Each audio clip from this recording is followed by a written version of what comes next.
Christmas आणि 31च्या सेलिब्रेशनसाठी राज्य सरकारनं एक मोठं गिफ्ट दिलंय। आज 31 डिसेंबरला बार, पब आणि क्लब पहाटे 5 वाजेपर्यंत सुरू राहणार आहेत, तर विदेशी मद्य विक्रीची दुकानं रात्री 1 वाजेपर्यंत सुरू असतील। राज्य उत्पादन शुल्क विभागानं या संदर्भात अधिकृत आदेश जारी केलेले असून कडक पोलीस बंदोबस्तात नागरिक आता पहाटेपर्यंत नवीन वर्षाचा जल्लोष करू शकणार आहेत।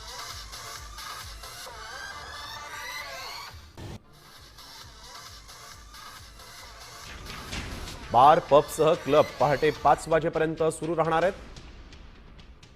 मद्य विक्रीची दुकानं 1 वाजेपर्यंत खुली राहतील।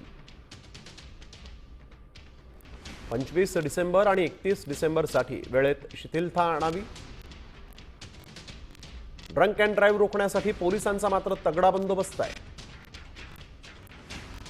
राज्य उत्पादन शुल्क विभागानं तसे आदेश जारी केलेले आहेत।